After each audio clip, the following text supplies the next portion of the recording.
There was nothing unusual about the street. No movement that demanded attention. No sound that interrupted the rhythm of the moment. No visible signal that anything had shifted or was about to change.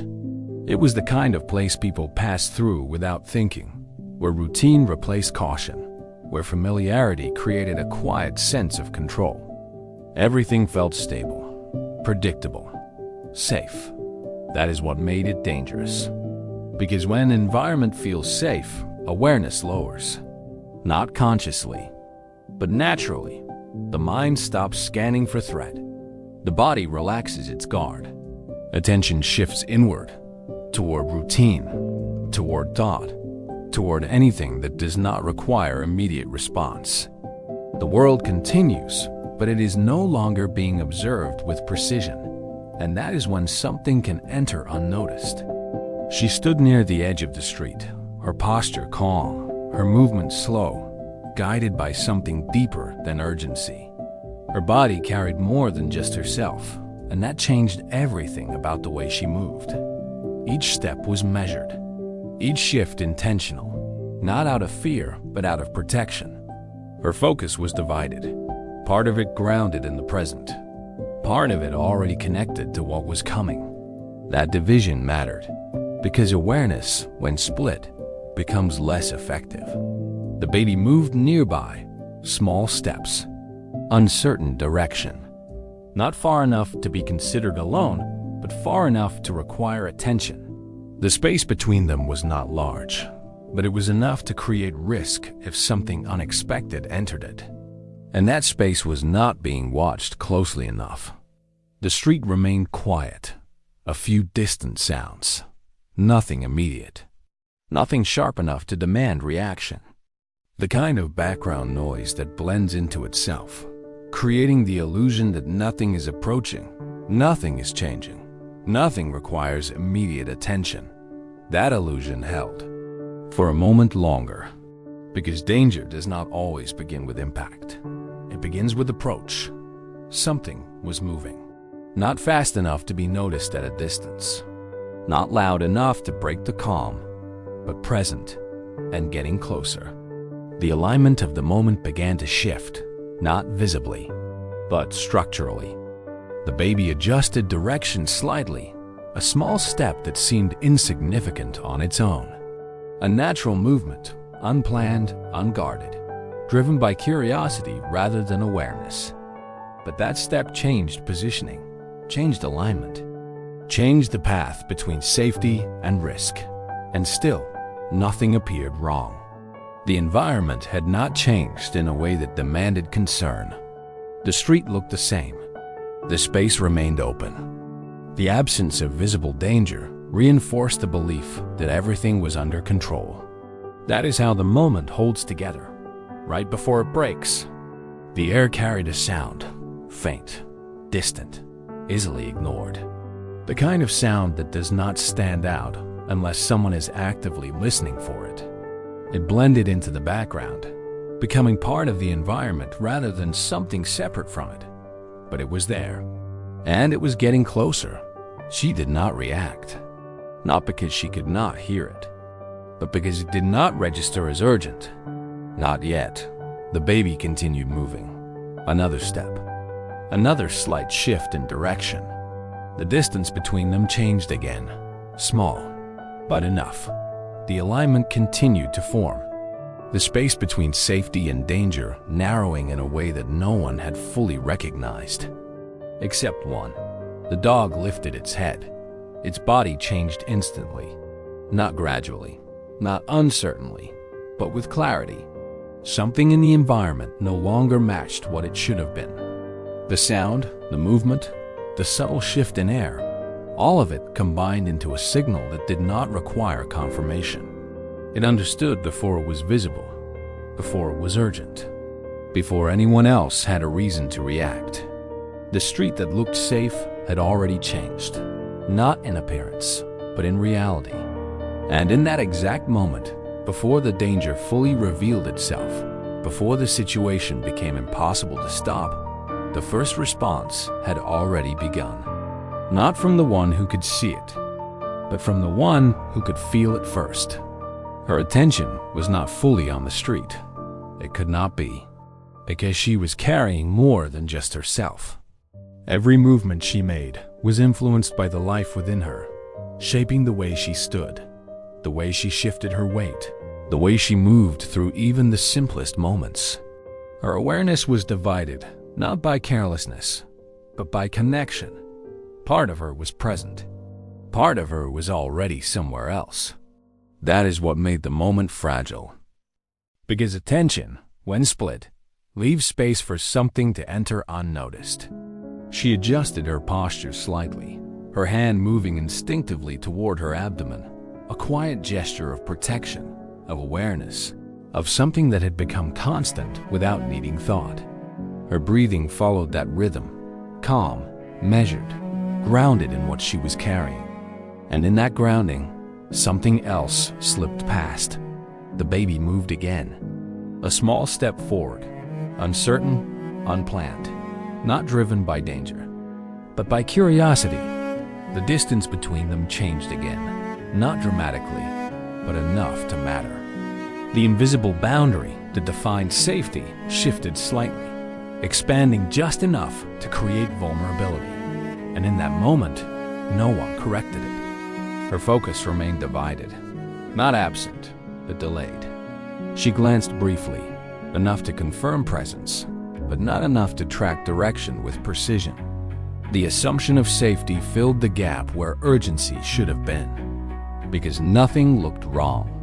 That is how distraction works, not by removing awareness, but by delaying it just long enough. The street remained unchanged in appearance. No sudden movement, no visible threat, no reason to react immediately. But the alignment continued to shift. The baby took another step, closer to the edge, closer to a line that separated safety from something else entirely. And still, the moment held, suspended, unbroken. Her body adjusted again, not in response to the environment, but in response to what she carried. The internal awareness remained stronger than the external one, anchoring her attention inward, where everything felt stable, where everything felt controlled. But the world outside that focus was no longer stable. The dog moved closer, its presence no longer passive, no longer part of the background. It positioned itself between them, not completely blocking, but enough to interrupt the space that had begun to open. Its body language changed, focused, direct, aligned with something that had not yet been seen. She noticed it, briefly, but not fully, because the connection had not formed yet, not into urgency, not into action. The baby shifted again. One more step, closer. The distance now critical, the alignment nearly complete. And still, the moment had not broken. Because distraction does not feel dangerous. It feels normal. It feels like everything is still under control, until it is not. The dog's tension increased. Its posture tightened. Its focus locked. Because now, the gap between awareness and reality had become too small to ignore. Two lives stood within a moment that was about to change, and neither of them knew it yet. It was there before anyone reacted, not loud enough to alarm, not sharp enough to interrupt, but present. A sound that entered the moment quietly, blending into everything else, carrying information that required attention, but not demanding it in a way the human mind prioritizes immediately. That is what made it dangerous, because not all threats arrive with force. Some approach within normality. The low hum of an engine, distant at first, almost indistinguishable from the background. The kind of sound people hear without listening, register without processing, accept without questioning. It moved through the air without resistance, without urgency, without anything that would force someone to stop and identify it. And so, no one did. The street still looked safe. The space remained open. The moment held its calm. But the sound was getting closer, gradually, then faster. The change was subtle, but it was there. The frequency shifted. The distance shortened. The alignment between that sound and their position began to form, connecting something far away to something dangerously near. Still, no one reacted, because recognition had not caught up. The mind needs time to translate sound into meaning, and time was running out. The baby took another step, unaware, moving within the space that was now intersecting with the path of something approaching faster than perception could track. The distance between the sound and the child was no longer large, but it had not yet been acknowledged. She remained focused elsewhere, her attention still divided, still grounded in what she carried, still delayed from fully engaging with the environment around her. The sound existed, but it did not register as a threat. Not yet. That delay mattered more than anything else, because by the time a sound becomes urgent, it is often already too close. The engine grew louder, not dramatically, but enough. The shift now detectable. The difference between background noise and something approaching beginning to form, but still not strong enough to force immediate reaction. The moment held for 1 second longer, and that second carried everything. Because in that exact space, between hearing and understanding, between noticing and reacting, the outcome of what was about to happen remained undecided. The dog did not wait for that translation. It did not need the sound to become loud. It did not need the distance to close further. It recognized the pattern immediately. The speed, the direction, the alignment, the way the sound moved toward a point that should not be occupied. And that point was the child. Its body reacted instantly. Tension, focus, position, everything shifted at once. Because instinct does not process, it responds. The car was now close enough that the sound began to separate from the background completely. Distinct, directional, real. But for the human mind, that recognition had arrived too late. Because now, the moment was no longer about hearing. It was about impact, and impact does not wait for understanding. The sound no one processed in time had already become something else. Something immediate, something unstoppable. And in that exact second, the only thing that could interrupt it had already begun to move. It did not wait for confirmation. It did not need the sound to become loud, the car to become visible, or the moment to become undeniable. The information it had was already enough.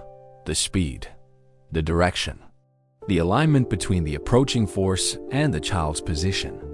That was all it needed. Its body changed instantly, not gradually, not uncertainly, but with precision. The calm that had defined its presence disappeared, replaced by focus so sharp it removed everything else. Its posture lowered slightly, its muscles tightening, its attention locked onto a single point, the child, and the path that now led directly toward them. The space between reaction and action did not exist. It moved, fast, direct, without hesitation. Its paws pushed against the ground with force, propelling its body forward in a straight line, not wandering, not adjusting, but aligned perfectly with where it needed to be. The distance closed rapidly. The child remained unaware, still moving, still within the path that had formed, still inside a moment that had not yet broken. The dog reached them, not slowing, not hesitating. Its movement transitioned seamlessly from approach to action, its body positioning itself between the child and the direction of the oncoming car in one continuous motion. That placement mattered because it changed the alignment. It inserted something into the path that had been clear seconds before, and in doing so, it created the only opportunity for interruption. Its head turned slightly, its focus splitting for a fraction of a second, tracking both the child and the approaching danger. It did not lose precision. It adjusted. Because now, timing was everything. The car was too close, the speed too high, the margin too small. There would be no second chance. The dog acted again. this time with force. Its body pressed into the child, not gently, not cautiously, but decisively, applying enough impact to break the child's movement pattern, to alter direction, to create displacement from the exact point where the collision would occur. The child stumbled, shifted, moved, not by choice, but by interruption. That was the goal, not to guide, not to warn, but to change position, because position defines outcome. The dog did not stop there. It followed through. Its body remained in motion, continuing the push, ensuring that the displacement was enough, that the child would not return to the same path, that the change would hold.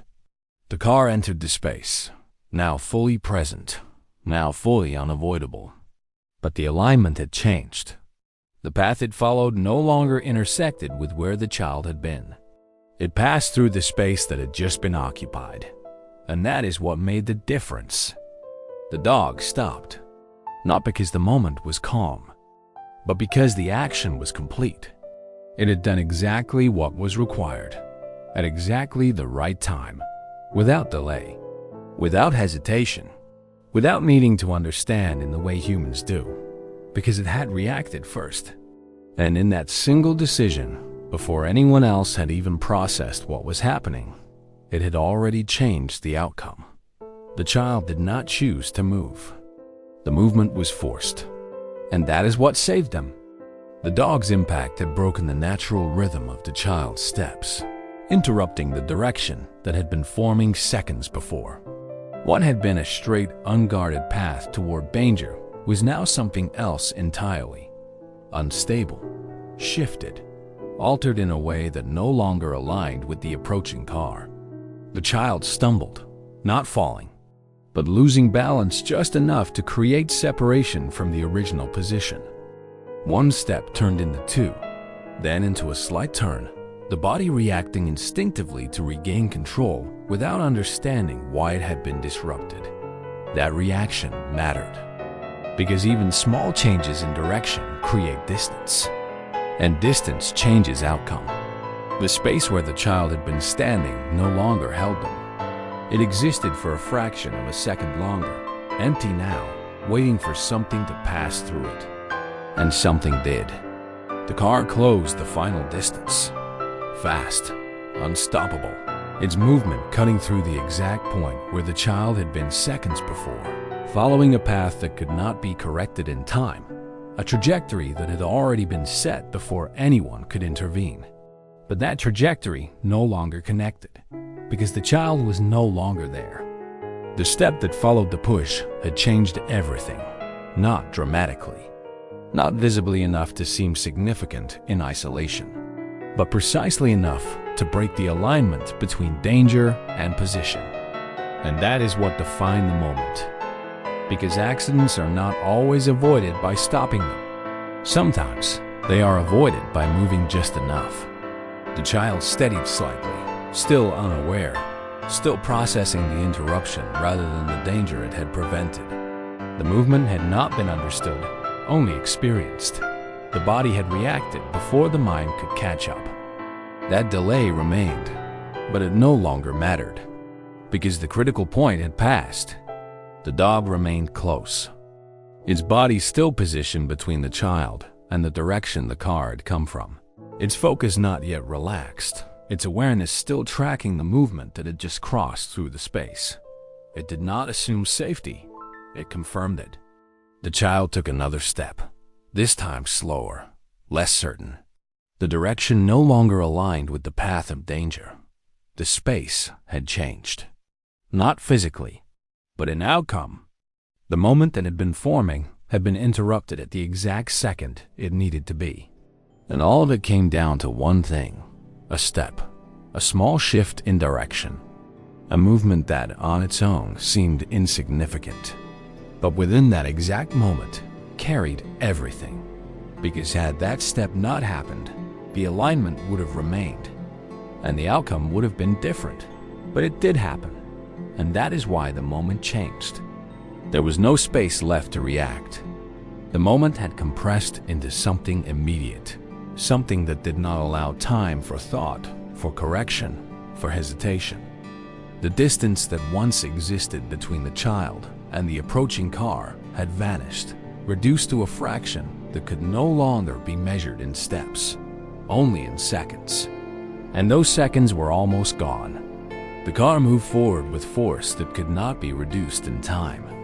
Its speed had already been established long before anyone inside the moment understood what was happening. The driver's reaction, if it had begun, would not change the outcome at this distance, because stopping requires space. And there was none left. The path between them had become direct, uninterrupted, aligned in a way that once formed does not correct itself. That is what made the situation final, because when distance disappears, outcome becomes inevitable, unless something interrupts it. The child had been standing within that path, exactly where the car was going to pass, exactly where impact would occur, and for a fraction of a second, nothing stood between them. That is when the dog moved. Not before the distance closed, not after, but within the exact point where action still mattered, because it recognized something critical. This was not a moment for warning, not a moment for hesitation, not a moment for adjustment. This was a moment for interruption. The space between the car and the child had already collapsed. The margin for error no longer existed. The only way to change the outcome was to change position. Immediately, the dog's movement entered that space, just as the distance reached its final limit. Its body became the only variable that had not yet been accounted for, the only element that could still alter what was about to happen. And it did. The push, the shift, the forced movement that broke alignment at the last possible second. The car passed through the space where the child had been, not slowing, not stopping, because it could not. But the connection had already been broken. The distance had disappeared, but the position had changed. And that is what saved everything. Because once distance is gone, position becomes the only thing that matters. The child was no longer where they had been. And that single difference was enough. The moment ended. Not gradually, but instantly. The car moved past. The space cleared. The sound continued forward, leaving behind a silence that carried a different weight now. Not confusion, not delay, but realization. Because the distance that had disappeared had almost taken everything with it. And the only reason it did not was because something moved within it at the exact second it mattered. It was not a gentle action. It was not controlled in the way people expect safety to look. It was force, direct, immediate. The kind of force that does not wait for permission because it does not have time to.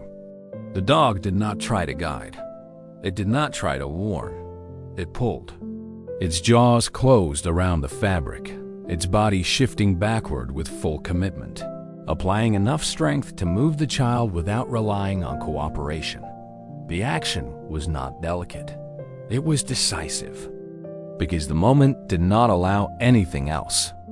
The child's balance broke instantly, not gradually, not predictably. The sudden pull disrupted everything at once, forcing the body out of its previous alignment, dragging it away from the exact point where the car's path was about to intersect. The movement was chaotic, uncontrolled, but effective. The child fell slightly off-center, pulled sideways, away from the invisible line that had formed between them and the oncoming vehicle. The motion was not smooth, not intentional from the child's perspective, but it did not need to be. It only needed to create separation, and it did. The dog did not release immediately. It continued to pull, ensuring that the displacement held, that the child would not instinctively step back into the same position, that the interruption would not reverse itself in the final fraction of time. That continuation mattered, because instinct, when interrupted, often tries to correct itself, but the dog did not allow correction. It enforced change. The car entered the space. At speed, unstoppable. The moment reached its peak, the exact second where outcome is decided. And the space where the child had been was now empty. The car passed through it without resistance, without contact, without consequence for the one who had just been there. The force of its movement cut through the air, close enough to be felt, close enough to confirm how little distance had existed, how precise the timing had been, how absolute the risk had been. But the connection had already been broken. The pull had done its job. The moment collapsed. Not into impact, but into absence. The dog released. Not because the situation had become calm, but because the action was complete. The threat had passed. The alignment had been destroyed. The outcome had changed. The child remained on the ground, disoriented, not fully understanding what had just happened, only aware that something had forced movement.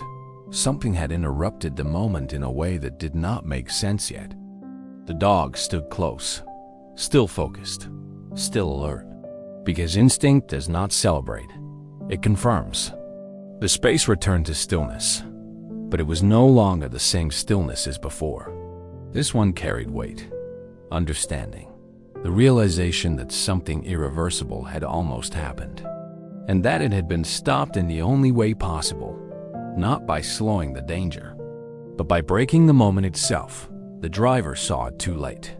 Not because they were careless, but because the moment had already formed before awareness could catch up. The road ahead had looked clear, the path uninterrupted, the speed consistent with everything that had come before.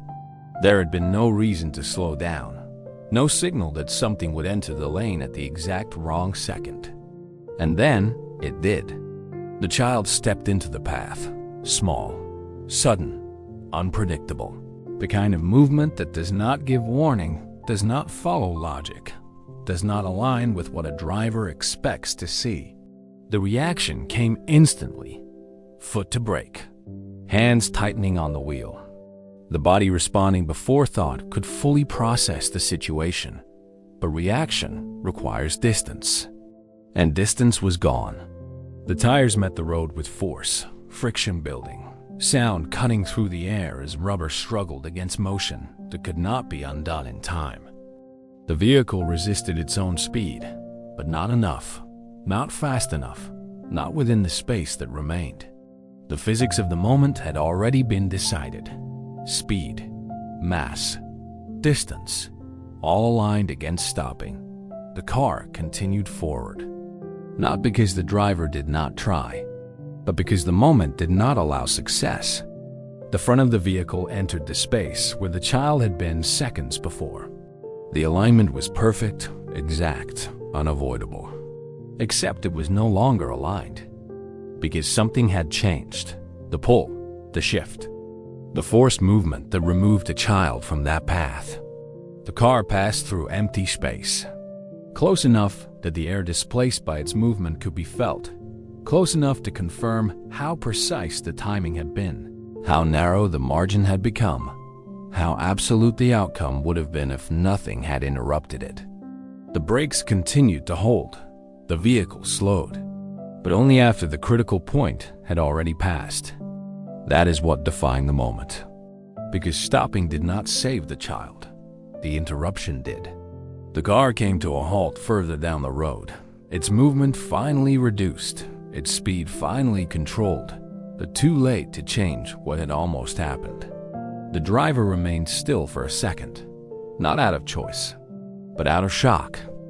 The realization settling in, piece by piece, reconstructing the moment, understanding how close it had come, how little space had existed, how impossible it would have been to stop in time. The road returned to silence, but not the same silence as before. This one carried consequence, understanding, the awareness that something had just been avoided in the only way it could have been, because the car could not stop. It never could. And that is why the moment had to be broken before it reached impact. It came down to less than a second, not a full moment, not something that could be measured in a way people normally understand time. just a fraction. The smallest possible window where something could still be changed. Before that, everything was aligned. The child in the path, the car in motion. The distance already gone, the outcome already forming. And within that exact fraction of time, one action interrupted all of it. The pull, the shift, the displacement that moved the child out of the exact point where impact would occur. That is what separated the two outcomes. Not distance, not speed, not control, but timing, because everything else had already been decided. The car could not stop. The child could not react fast enough.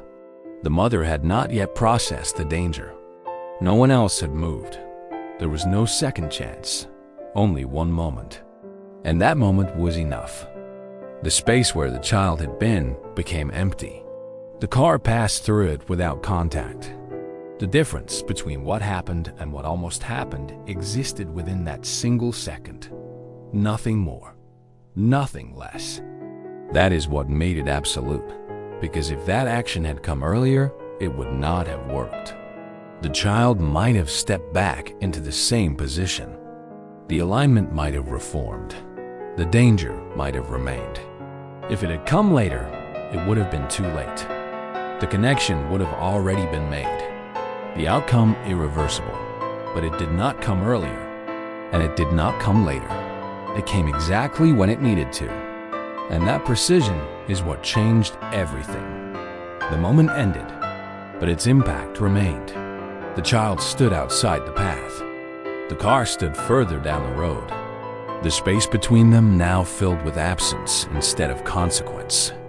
The mother turned, her awareness catching up all at once, understanding forming not gradually, but completely, as the reality of what had just happened replaced the calm that had existed seconds before.